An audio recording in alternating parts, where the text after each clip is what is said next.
Okay, hi. So good afternoon, everyone again. I think we've got the participants up to about above 60 now, so we'll make a start. And I can't really see anyone in the waiting room, so we'll make a start. And I say that, and then somebody comes in the waiting room, but that's always the case. Now they'll obviously join, and we'll make a start now. So today's session really is looking at an overview of right to work and why it's important, why should we do it, and what the recent changes have been. How do we carry out the right to work checks, when and how to sort of conduct follow-up checks, and the part at the end, which isn't there to scare anyone off, but it's very important to sort of know the sanctions and sort of the penalties that come with if the right to work checks are not carried out properly, or in fact not carried out at all. So we'll make a start on that if we can. So at the start, well, who is the right, who's it really for? And I think the simple answer really is all employers in the UK. Sorry, I think the slide's changed. Yeah, all employers in the UK. And I think the important thing here is to sort of always have your backup side of things covered, because often I get asked a question and somebody will say to me, oh no, but I only employ British citizens, so I shouldn't have to do a right to work check. It's actually for every employee, regardless of their status, nationality, we do that. And the important thing and the important reason for that is the element of not discriminating. So that's a really important part. And some of the questions we've got today as well cover that side of things, is to make sure that you do your right to work checks and you do it for everybody to avoid discrimination. And the stage that you ask them is also important, because you can't have a situation where you will have, say, right to work checks at an interview stage. You ask somebody. If you are asking somebody at the interview stage, you've got to make sure that that is your company's policy and that you ask everybody and not, some people in particular. The real reason why, of course, right to work checks are important is to prevent illegal working. Illegal working sort of presents two types of problems. A, it's to sort of prevent those people from actually taking up employment that don't have a right to work in the UK. And B, more importantly, from the legal perspective, that the exploitation of staff isn't there. So when you have illegal workers, there is exploitation, the elements of slavery, other underage people are working sort of long hours in factories and then not sort of the right conditions, not being paid the minimum wage.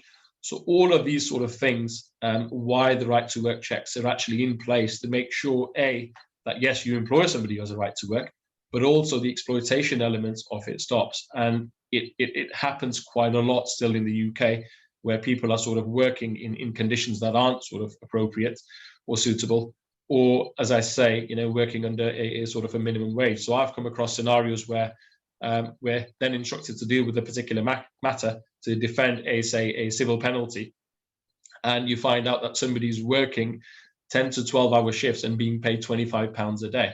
So, and there is exploitation, and often those cases are that people actually have even right to work. So I've had students who come from sort of abroad and they're struggling to find work, and then they end up working in factories and other places where they're working at as little as 25 to £30 a day. So these are the sort of problems that arise from it, that we've got to try and sort of avoid. Yeah. Okay. So what's changed? So the recent guidance that came through and was enforced from the 6th of April is how sort of your non-British and non-Irish nationals prove their right to work. And my colleague Anjali will be looking at that in particular when she discusses the online right to work checks. The changes to the acceptable list of documents. So you have your list A, list B, 1 and B2 as such. So those lists, there have been some changes, so important to have a look at that list. And then also the guidance now to sort of enable employers to use the new sort of the identity service providers, so the IDSP, to carry out the digital identity verification. And I know Anjali is going to touch on that again. And then finally, the extension to the COVID-19 temporary adjusted right to work checks that have gone until 30th September 2022. So those of you that were with us on our employment roadshow will remember me saying that the adjusted right to work checks were going to end as of 6th of April. That was the sort of the indication, early indication, but that has now been extended until 30th of September. So I'll hand you over now to Anjali, who will discuss on how to carry out the right to work checks and, of course, the different right to work checks.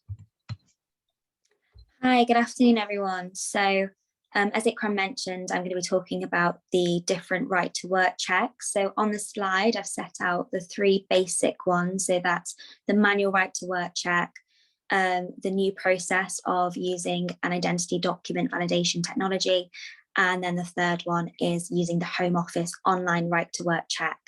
And I know that Ikram touched upon this briefly, but when you think about when a right to work check should be done, as stated, it should be done before the employee commences employment. So this can be at the selection stage, the induction stage, or the interview stage, but provided this is done for all employees, and to make sure that it's not done too early in the process, that prospective employees may think that the role, they may not have been offered the role because of their nationality or race. And as Ikram stated, having consistent and clear policies are a really good way to prevent claims for this. So just move on to the next slide, please.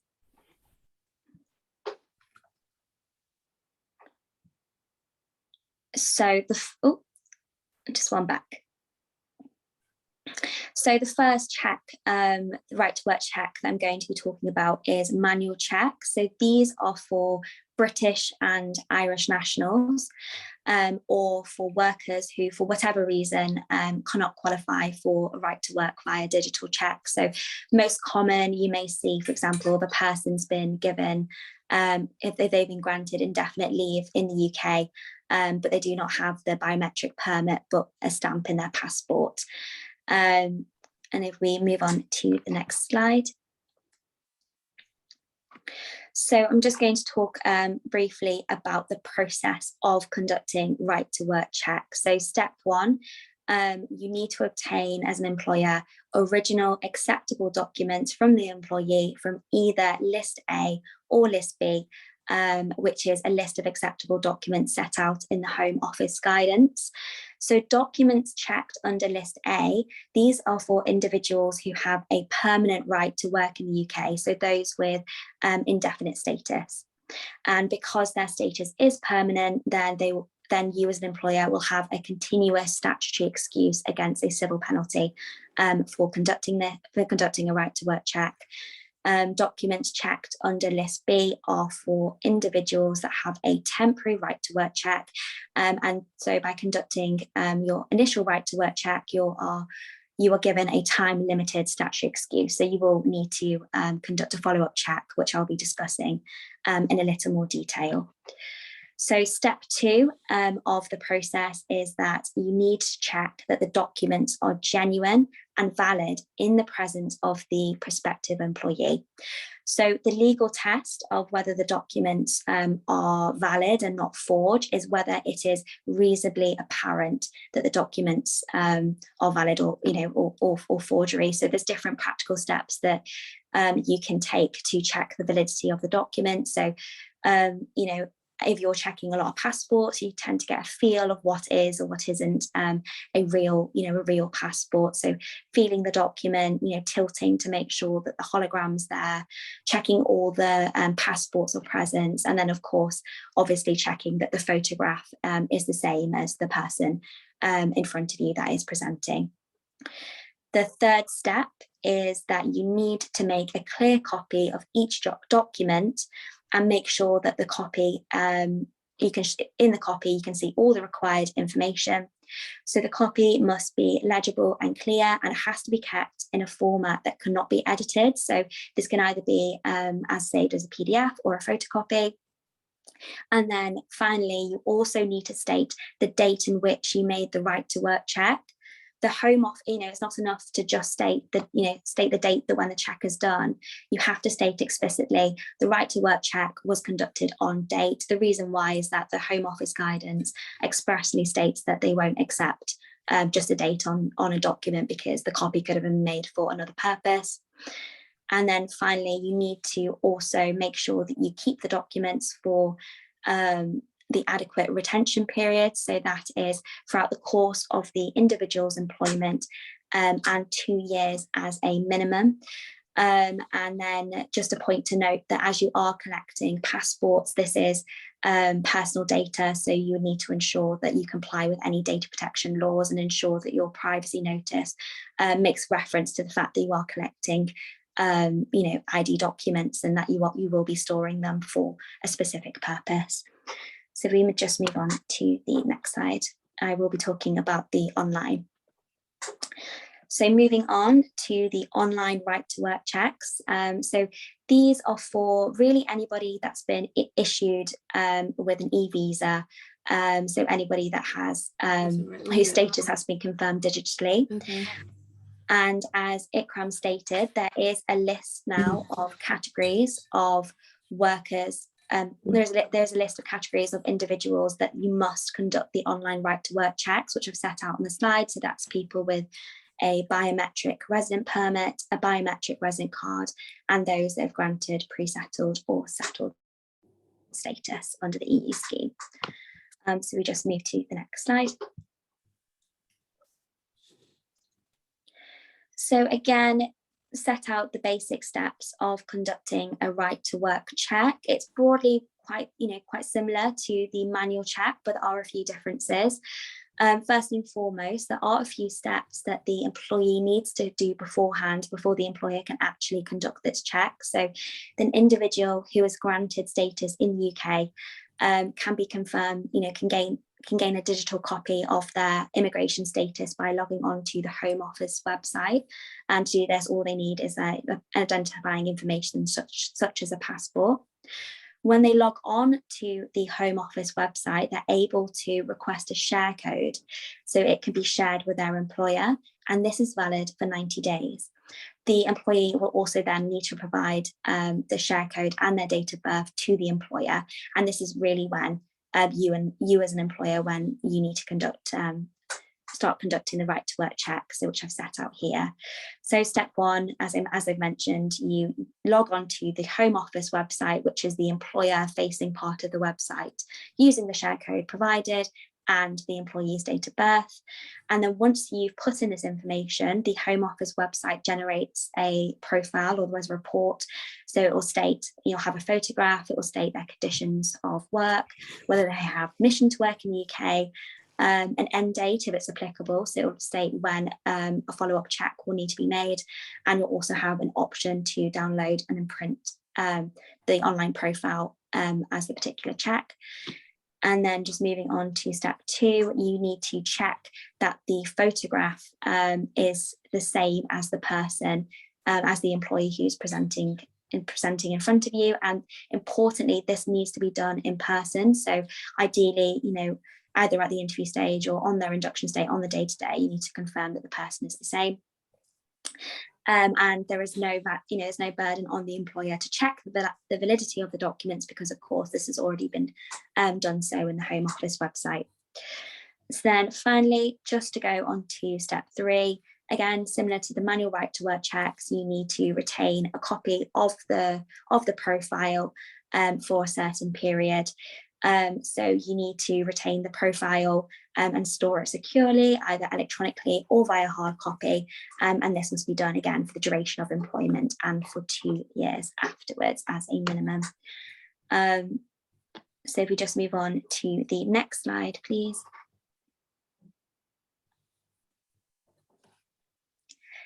So as Ikram again touched upon briefly, there is a third option which is available for employers who want to conduct a right to work check for British and Irish citizens. And to do this, they can instruct an identity service provider who use what's known as IDVT technology to carry out the right to work checks on their behalf.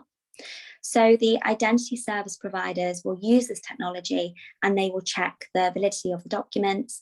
They'll verify the employee's identity, and they'll also check that the document, obviously most usually for a passport, belongs to the person claiming it.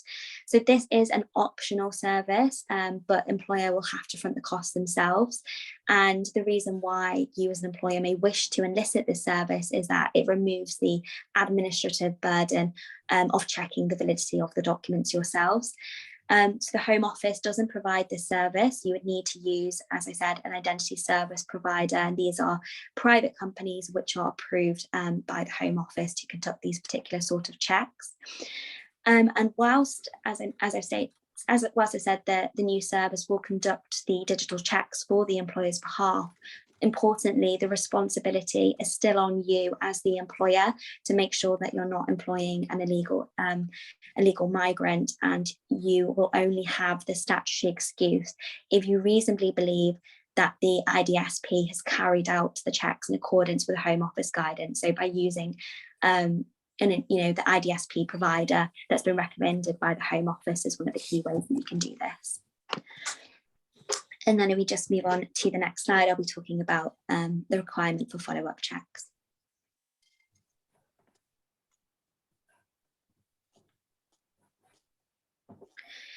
Yep, so as I touched upon, you'll need to conduct a follow-up check for any employee who has a time-limited permission to live and work in the UK, and this should happen before or on the expiry date.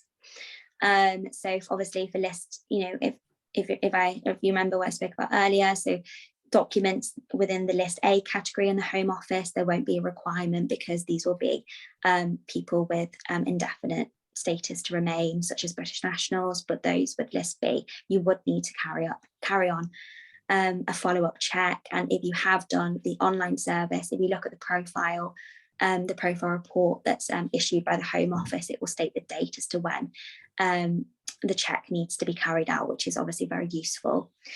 So there is maybe an incident where an existing employee may submit an application to extend their stay in the UK, but they end up waiting longer than the expiry date for the Home Office to make a decision. So for example, if they make an application, stay in the UK, and they're waiting for an appeal from the Home Office. So when this occurs, there is a way that employers can get around this and continue to employ this existing employee.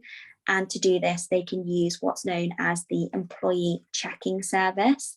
This is another service on the Home Office website, and essentially it confirms whether the employee has whether there is an ongoing right for individuals to work whilst they wait for the outcome. So to do this, employers have a 28-day period from the expiry date to obtain what's known as a positive or negative verification notice from the employee checking service. So just to give you a bit more detail, so when the employer uses the employee checking service, it will give them either a positive or negative verification notice. If you get a positive notice, then you get a statutory excuse against a penalty for employing a migrant for 6 months whilst the decision is awaited. If you get a negative notice, then obviously it means that employment must cease, and you can no longer employ the employee at that point in time. However, we would recommend to seek advice in both immigration and employment advice, because this is the time when it could arise to discrimination claims, and obviously there's a different position between the immigration and the employment law. Then if we move to the next slide, I think Ikram is now going to talk to you about the sanctions and civil penalties. Thank you, Anjali. Just before we actually go on to, I think the sanction and civil penalties part, I think in a nutshell, and to sort of make sure that all sort of processes are sort of clear, whether you're doing a manual check or whether you are now doing an online check for somebody who doesn't have permanent residence in the UK, or isn't settled, or isn't in fact, somebody with a right of abode, or isn't a British citizen. The key thing is for both of those, the 3-step process. So the first thing is obtaining the necessary document, the stage that you're obtaining that document at, and is it in the list A, list B group 1, list B group 2. So the obtaining part is of course the important thing. The second is then checking. So you've got to match the person, so the document that you have got, so a passport, against the person that is applying. So again, to be sort of sure, you check that, so sort of carrying out that check. And then finally, sort of keeping a copy, so retaining records and the duration you maintain those records for. Those 3 steps, if sort of, carried out properly, you'll know that you will have a, sort of a statutory defense against a civil penalty or as such a fine. And I think the key part there is the reasonable elements of it. So I've had examples, and of course I can't mention any names, but I've had examples of having a look at some BRPs, which, especially during the adjusted period of right to work checks, appear to be, and sometimes, everything seems absolutely fine, but what you find in the name part of it is that one of the alphabets is slightly, out and then not in line. So a genuine BRP, that's not likely to happen. So even at that particular point, although it wasn't mandatory for the online checking service, we were able to use what is actually for the employee to go on and check and then prove their right to work to the employer. We verified it and we got a notification to say that it does not match. So you will have a residence, a permit number at the top.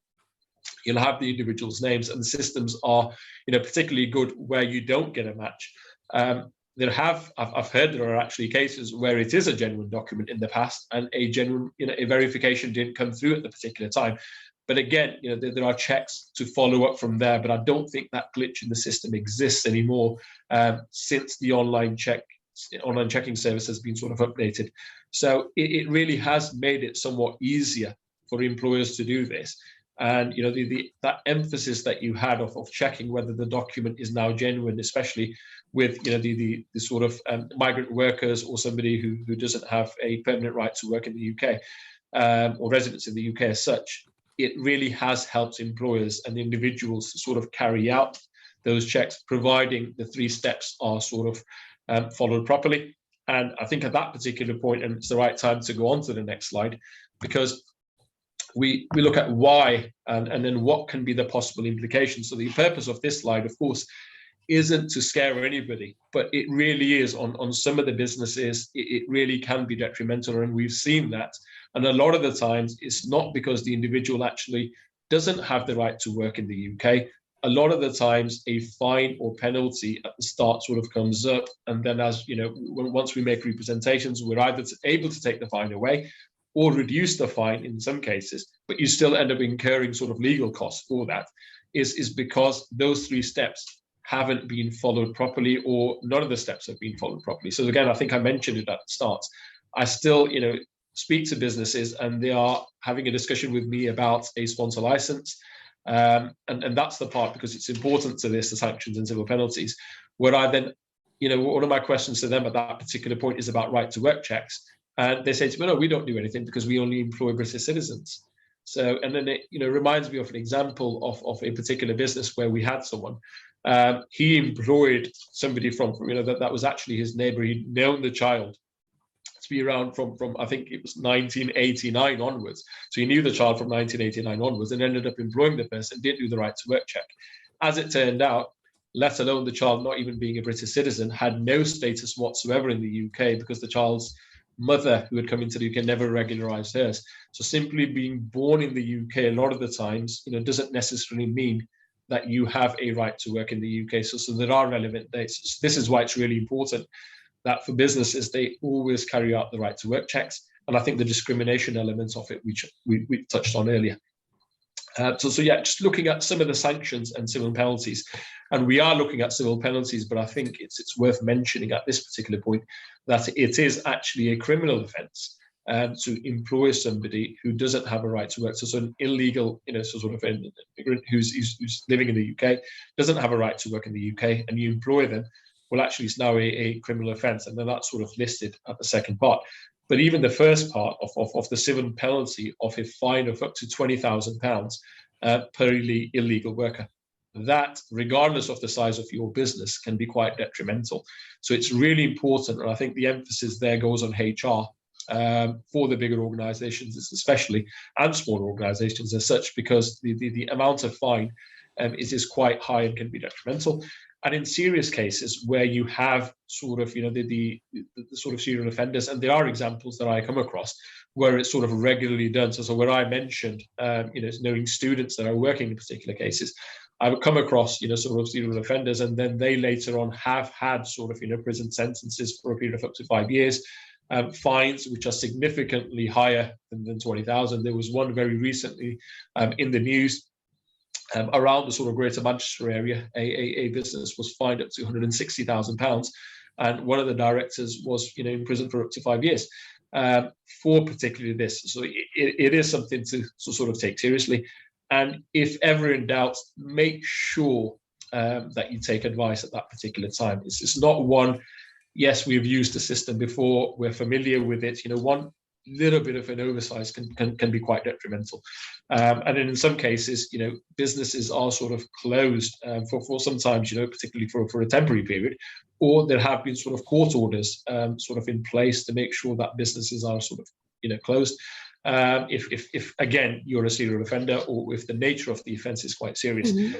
Disqualification is there as a director. May seem like, in some cases, very unreasonable, because you think, well, as a director, I'm not the person doing the right to work checks. I've employed staff who should be doing this. But again, it's something that can be there. And in particular, again, I think this particular example, not being able to sponsor migrants in the future. So there are a number of businesses that, I've recently spoken to, who now want to sort of obtain a sponsor license. And what's going to their detriment, or initially when they're having that advice, is in the past they've had civil penalties, or directors have been fined. So there are reasons why they're then not able to become authorizing officers. They're not able to become level 1 users, or even a key contact, because of those penalties. Or the business itself is now suffering because there is a shortage of workers in the UK. But because there have been civil penalties that businesses sort of had in the past, it's unlikely that they will become approved sponsors. So those sponsor license applications can, of course, get turned down. And then finally, again, even again, may seem like a sort of a drastic sort of a step, but seizure of your earnings that have been made as a result of illegal working. So again, a particular business that I referred to, again, that was employing students, I'm aware that they had this sort of penalty sort of put in place.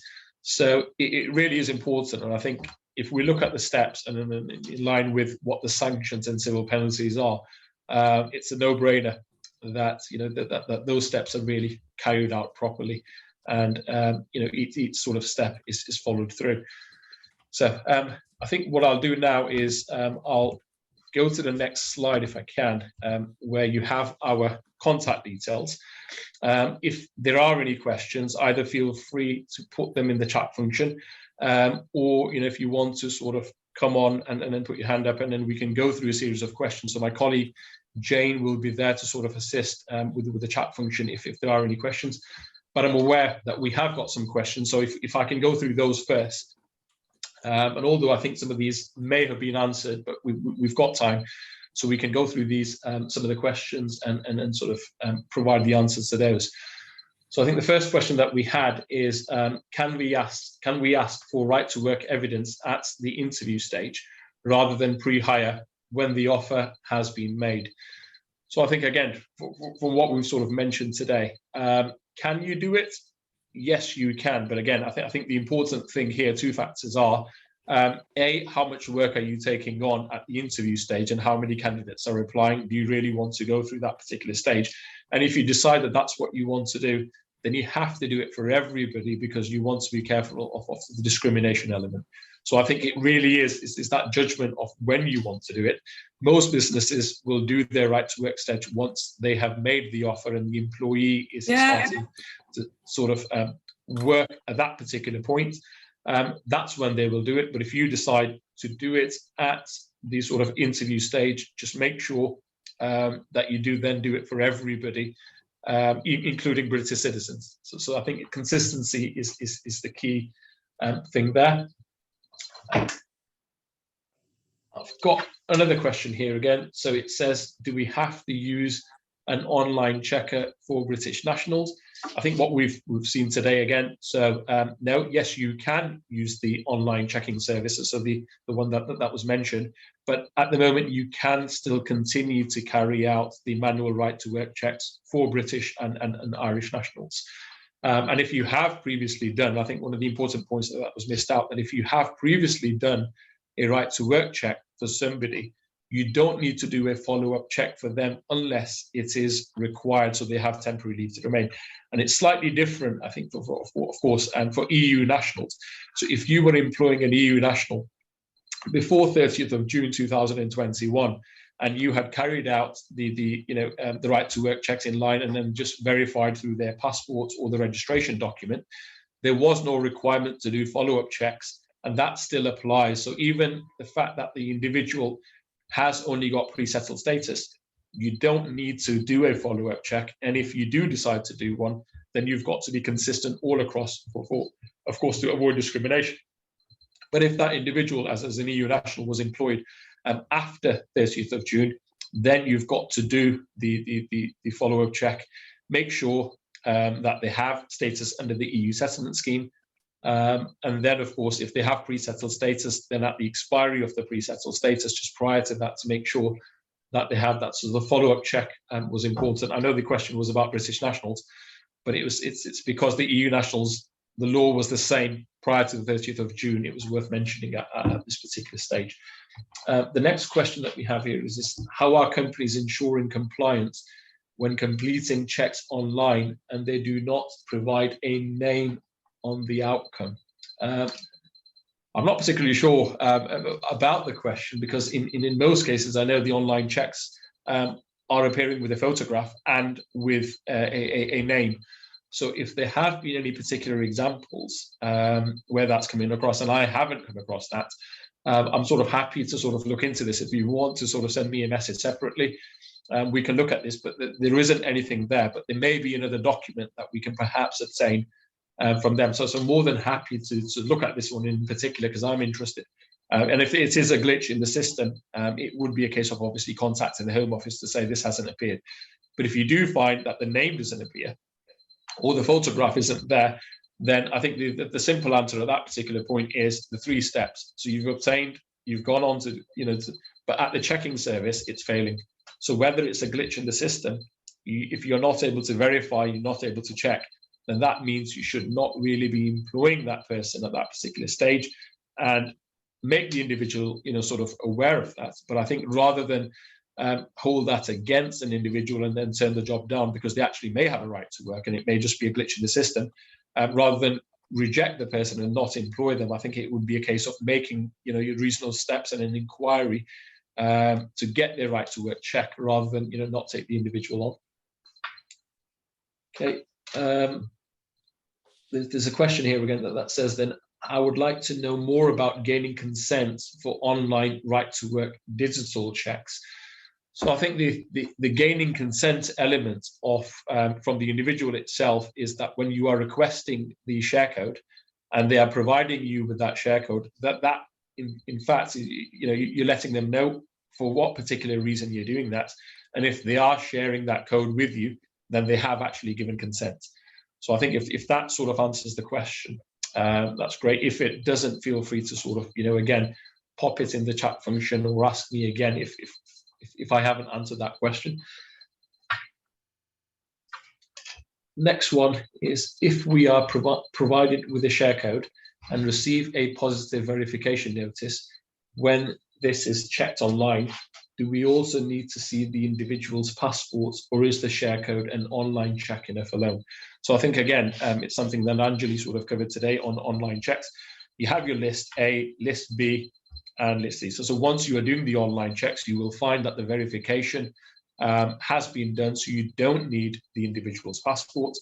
But again, if you feel, and as a policy, that you want to ask for it, make sure that if the individual doesn't provide you that you don't hold that against them. If your policy is that you request a particular document, then you request it from everybody, and not just sort of migrant workers, then that is for everybody, that it's the policy. But if an individual is reluctant to provide a passport, It's not mandatory for them to do so. So you can't sort of discriminate against them for not providing a passport, as long as you have carried out the mandatory elements of it, and you have got a sort of a positive verification that they have a right to work in the UK. You'll have a statutory defence, and as an employer, you're not expected to do anything further. Okay. The next question I have is it acceptable for a hiring manager to add right to work picture to HRIS system as proof, or does a manual something need to be done? So again, I think we touched on it. So this is retaining the records. You have the option of retaining your proof of somebody's right to work either manually or you do it digitally.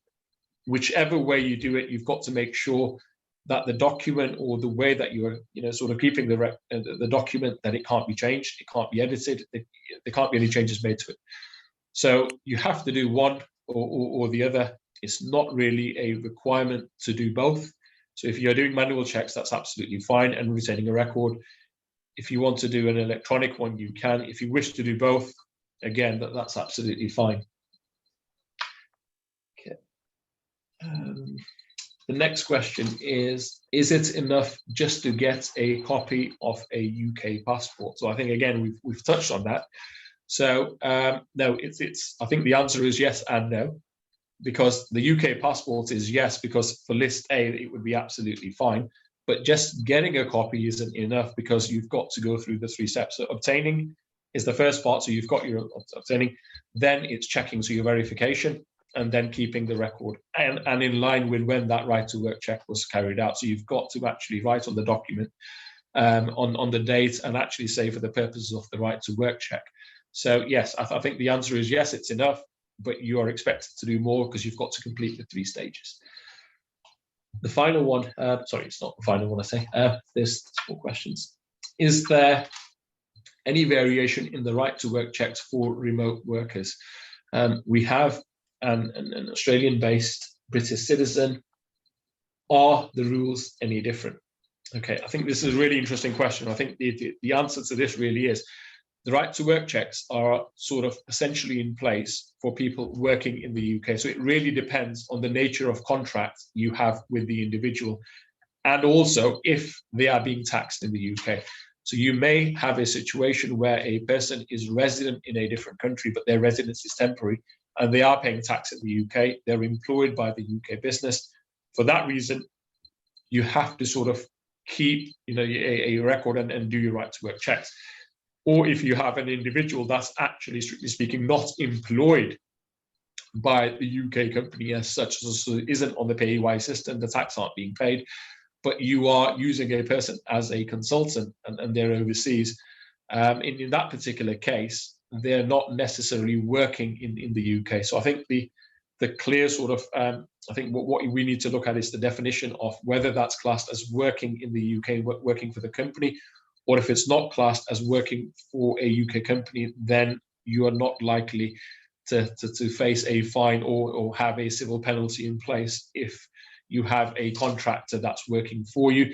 But again, I think it's important from an employment law perspective, and make sure that the country that they are then in, they are carrying this out. And I think the other important sort of question that arises from this is, I've sort of said it works for people that are working for your business. But in fact, I think it's really important for a business and their reputation, because even though you may not be employing somebody and you have contractors that are carrying out particular sort of, a task on your business premises, if they are found on your business premises, it may be a case that you're not liable for a civil penalty, but you may well find that the reputation of the business is sort of comes into sort of, a disrepute, because illegal workers have been found, and certain sort of platforms of media are not so kind when they make these reports, and then they've named sort of businesses in the past where the business wasn't required to carry out right to work checks for them, but because sort of workers are found. So your reputation is always on the line. So even if you have sort of contractors that are coming in and working on your business premises, it's always good practice to make sure that they are. So yes, you may not face a fine if somebody is found, on your business premises if they're not working for you. But at the same time, I think it's good practice to sort of do that, and then that's what the guidance really states. The next question then is, should we still be asking for pre-settled or settled status? I think the question is sort of limited, so I'll try and expand on this if I can. So anybody that was employed prior to 30th of June 2021, so last year, before 30th or on 30th of June 2021, you weren't required to ask for pre-settled or settled status. If they continue to be employed, you do not need to do a follow-up check and request that document from them. But anybody that you then employ from the 1st of July 2021 and then to date and as we go, yes, you are required to check that they have pre-settled status or they have settled status, and you can do that through the online checks. If they have pre-settled status, then you've got to make sure, because that is time restricted, that the follow-up check is also done at the time where that expiry comes in. And I think, again, it's good to sort of mention, Anjali raised this sort of earlier with the grace period. So we are still coming across certain sort of, in some cases where European nationals had applied or hadn't actually applied by the deadline under the EU settlement scheme. They submitted their application later on, and there was a grace period. So if they are found out that they actually weren't working, they had the 28-day grace period to make the application, and they've got to provide a reasonable excuse or reasonable reason, shall we say, justification why they didn't apply in time. So yes, that application hasn't sort of closed. If you encounter somebody, you've got to advise them to make the application within that 28-day period, and then you can log on to your system if they've made the application to get the sort of positive verification notice that they have submitted their application. So you will be given 6 months for that particular period.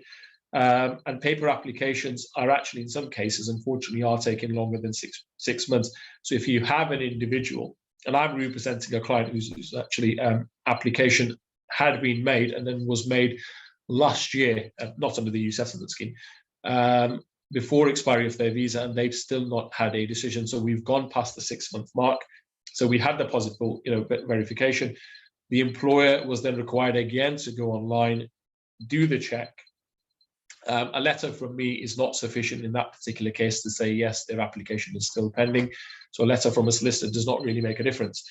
You need to go online again, do the positive verification. And that's what the employer has done. And it's taken them now for a further 6 months, because a decision hasn't been made, that the person can continue to work on the day. The next question is, with share codes, should these be done apart of offer stage or first day at work? So I think it goes back to the first question. If you do it at the offer stage, then be consistent with everybody that you're employing, that you do it regardless of then it's not just the elements of your share code, it may even be a British citizen. So if you're asking for somebody's right to work, and the stage that you request it, regardless of their status, regardless of their nationality, you've got to do it at the same time. The requirement is that you do it at the commencement stage. So when they actually start work for you, you have to make sure that you have got proof of right to work. Otherwise, they can't start work on that particular day. But if you decide that you want to do it pre sort of, the offer stage, then be consistent with all applications, all applicants, regardless of their nationality, that all the checks are done at that particular point. And then I think the last question that I've now got on this is, are we allowed to hire an employee before receiving confirmation by the Home Office that their settled status application is being reviewed? We're experiencing 20 days response time, which is delaying the onboarding process. So I think that's a particularly interesting one. Again, I think the individual that's posted the question, I'm quite interested why that's happening at this particular time, because, and it may be a case it's the paper applications. So yes, there is a delay in the paper applications. And I think the answer there really is, you may have a grace period, but you have to treat that case as individually. So there isn't a right answer for all. You have to look at it as a case-by-case situation, why that application has been made late. Is the employee already working for you? Or if you were to bring in somebody else on, if you are starting, so if it's a completely new employee that's coming into your business, then for them to start, you have to have the positive verification. If you haven't got the positive verification, then they can't start work with you. If it's somebody that was already working with you and they had made their application a bit late, then potentially the grace period will apply to them. So if again, I'm more than happy to look at the problem here and then how that's arising on a case-by-case sort of basis. So if you have a question, feel free to either drop me an email or give me a call, and happy to look at that for you. That's those questions. I know there's questions in the chat function. So Jane, if you're there, if there are questions there, do you want to put those to me? Yeah, sure. So we've had a few come in. The first one, can you accept an online check on the government website alone, or do you still need to obtain the original documents yourself? Okay, yeah, so the online check, so it's the 3 stages again. So obtaining, online check is enough. So you've done the obtaining part. Your verification with the individual has to be done. So you have to have the individual online. You still need to see that the photograph, the name and everything matches the individual that's starting with you, and then the retention of the records. So yes, the online step is more than enough. You don't need to do it, but you have to still follow the 3 steps. So doing the online check is your obtaining part. You've got to do the verification part, and then finally the keeping a copy and making a note of when that right to work check was done. So still make sure that you do your 3 steps in complete. Next one is, are we able to accept out-of-date passports for right to work checks? Okay, no, so the guidance says valid documents. So a passport may not, so somebody may not have a valid passport at that particular time. If they don't, you would have to look at a different document in that list to go through it, because the guidance actually says that it should be a valid document. And there may be reasons, again, why an individual may not have a valid passport, and I am guilty of that myself.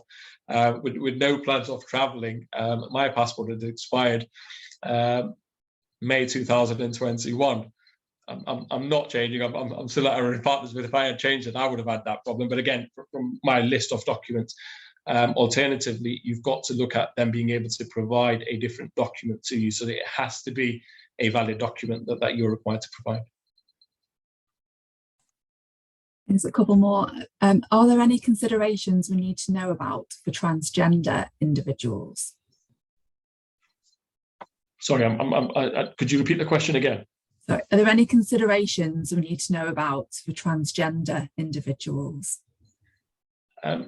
Not in particular. I mean, I don't see anything from carrying out your right to work checks. I think the key thing again is to make sure that there is no discrimination. I suppose if there is a change of name and so on, if those sort of changes come about whilst the employment continues, then it is good practice to make sure those records are sort of maintained. But you would be required to do that for somebody, for example, regardless of that, if they get married. And they were to change their name. So if your policy is that you do it, then again, I think the important thing is to make sure that it's not discrimination against any particular gender and nationality as such, or somebody getting married and changing their name. So if you do that, you have to do it for every individual as such whose name would particularly change for that, or if a passport changed and other information changed on a passport, you would then be required to do it for everybody rather than any particular person. Is it too late to check right to work on the first day of employment?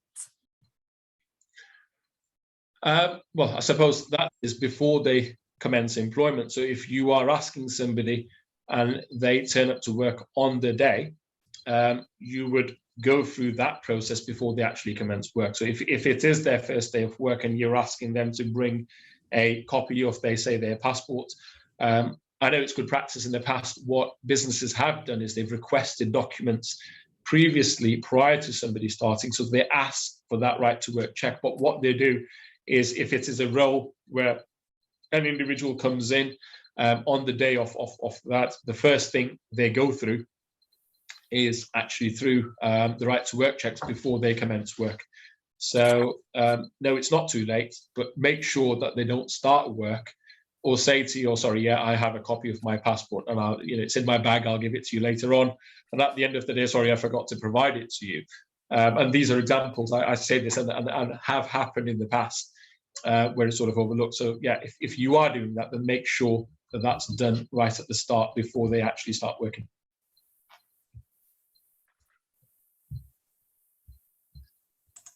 Sorry, just the last one for now. Somebody says, I thought it was illegal to employ without the right to work checks. So does a job offer constitute employment? No. So if what you're making, and it depends, I think, on the offer part. And I think, Jane, yourself and Anjali, as employment sort of, a focus on being on employment, would be better positioned to perhaps answer that. But I think at the offer point, I think a lot of the times the offer will state subject to, of course, having permission to work in the UK. So if you make somebody an offer, a lot of the times your offer will have that clause that it is, subject to doing it as such with the right to work in the UK. So those checks your offer will often have a clause in there that says, subject to you having right to work in the UK. So the offer is always made in line with keeping that clause in, really. Yeah, and just to add on that, like I said, if there was a situation where you would have an existing employee and for whatever reason that an existing employee with temporary permission to work in the UK, then it's always important to make sure that you're still following like a fair dismissal procedure, even if it says it's contingent on having the immigration checks, because even though the immigration, the Home Office is quite clear in its guidance, you still have to make sure that you're mindful of the employment law considerations as well. And we've just been asked as well if we've got a copy of list A and B. I don't know if that's something we can send out. Yeah, sure. So if you want to drop me a quick email, I can send a list through and the guidance. So if you want to drop me or Anjali an email, we'll be more than happy to send the list through to you. And then it's maybe something that we can just double check, but there's a couple of comments about the government website saying that an expired passport is okay, is acceptable. Yeah, I mean, as I said, so I think I was referring to the good practice element, because in one part it says a valid document, and then you'll see if the individual isn't able to provide one, providing, if the individual looks exactly the same and they have applied for a passport, you can do it. But I think the element is really good practice and how old that passport really is, because again, you've got to go through your first, second and third check. So if you looked at my passport that hadn't been renewed from 15 years ago, I think my appearance would look quite different. So you would struggle with that verification element of it, and that's where the reference to having the valid part of it is being there. And then you'll find with list A that there are other sort of documents. So I think the advice what I normally give is, because they say, have you done your reasonable checks? I always say a valid document, but the discrimination element has to be there. That yes, if you can see it's there, then it's okay to request the document.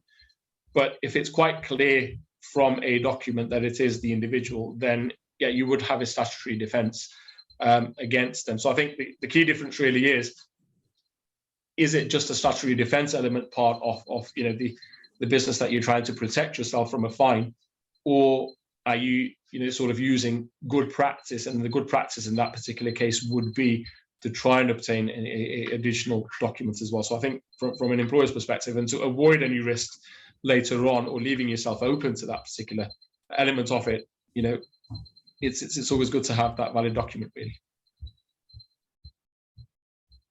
Okay, and then I think this is the last one again for now. So when carrying out the right to work check online for a share code, which option do we tick on the right to work spreadsheet?